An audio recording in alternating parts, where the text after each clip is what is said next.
What's going on, YouTube world? Finally back in the garage, and kind of excited about this particular video because this is the very first of many for years to come videos right here in my very own garage. So I'm very proud of that, and I don't have a customer's vehicle or anything like that. I haven't really got started with anything like that yet. You know, but in the future, I am going to take on just, you know, some small jobs here and there. But for today, I am again going to be working on my own car, the 2008 Toyota Corolla, and the issue that I'm having with these brake pads and rotors have not been on this car for probably more than 2 years. It's probably about 2 years, and I myself, this particular brand of pads and rotors, I have never, ever have I ever wore a set of these things out. Never. And as of right now, the pads are still as thick as they are when you get them brand new. The issue is, because of all the braking conditions and everything, I do believe the pads are glazed over. And for some of you watching this that don't know what glazed brake pads, what that means is, according to Goodyear brakes, glazing happens when temperatures exceed the brake pad limits. The pad material hardens and forms a glassy, smooth pad surface. Pads may also crack and fracture. Well, there you have it. So I think that's what's going on with them. And of course, since the brake pads got overheated and glazed over, they warped the rotors. I'm going to especially say the driver's side is warped pretty good. So I went ahead and, for a cheaper price than replacing what is actually on here, even though the brake pads are lifetime warranty, so I technically would only have to buy rotors, but for the price of the 2 rotors, I was actually able to do a little Amazon, and I got myself a set of Power Stop drilled and slotted rotors and their Evolution pads. Let's tear them open and see what we got here.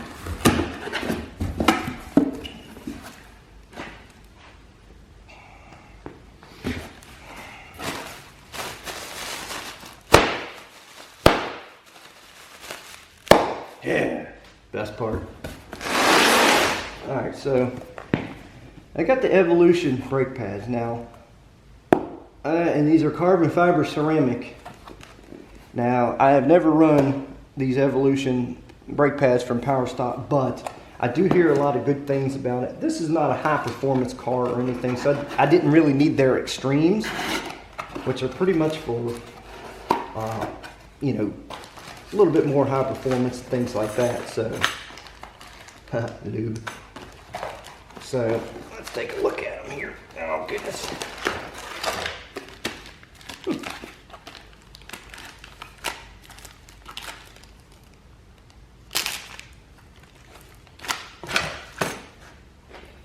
Just your basic ceramic pad. I mean, ain't really anything special about them, don't look to me like, but, well, look, front passenger side.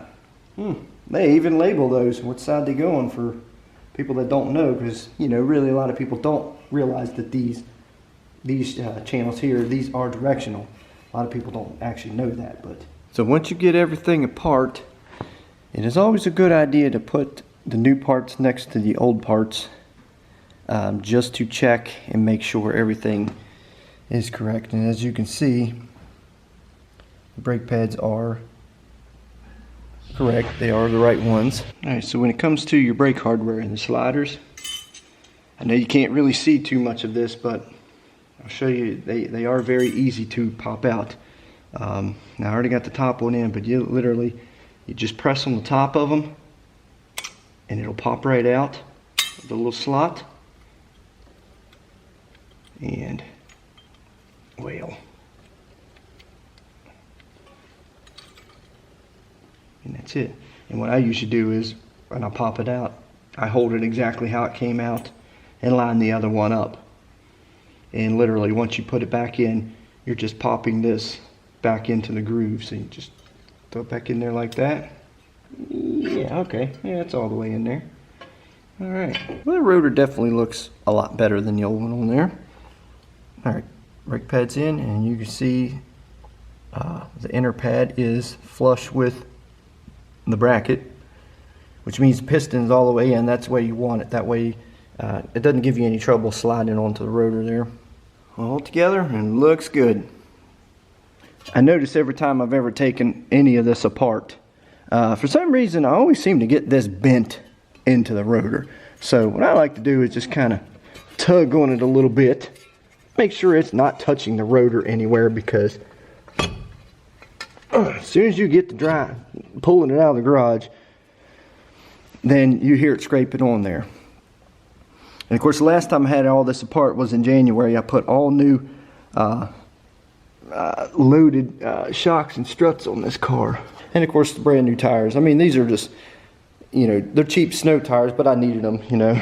Yeah, even though it is May, I'm still running snow tires on the car because right now that's all I have. I do have a pair of 17-inch wheels for the car, and I may eventually get new tires for them, but they need a good paint job because they look like crap. The snow tires actually ride really good. Well, that's pretty much it. I already did the other side, and there was really no point to film the other side because, you know, you've seen one side, you've seen them both. But let's take a look at them. The rotors look pretty good in there. So now just got to take it out for a test drive, and there is actually a break-in procedure for these pads. Now the break-in procedure for these brake pads and rotors, it's pretty simple. What you want to do is, then once you get your vehicle up to 40 miles per hour and rapidly stop, brake down to 10 miles per hour, and they want you to do that 5 times. So literally, get it up to 40, hit the brakes pretty decent hard till you get to around 10 miles an hour, then let off of it, and, you know, let it coast, let the brakes cool for a second. You want to do that 5 times, and then the next thing that they want you to do, they want you to do it from 35. So hard brake, well, moderate brake from 35 down to 10 mile an hour, and each time after you get to 10 mile an hour, they want you to just kind of coast for a little, you know, a few seconds, and let the brakes cool. And then once you do that 5 times, they say to just kind of try to drive it for at least 5 minutes without having to hit your brakes at all, and at a kind of a low speed to let the brakes cool properly. And then after that, it's good to roll, and should have them broke in pretty decent. And in my opinion, you know, one of the best brakes for a relatively decent price you can get for your just regular little daily driver. So, but that's going to wrap up this video. Hopefully I went over a little bit of information to help some people. I know it's not a very good tutorial video because I'm only one person, but so until the next project in the garage, we'll see you then.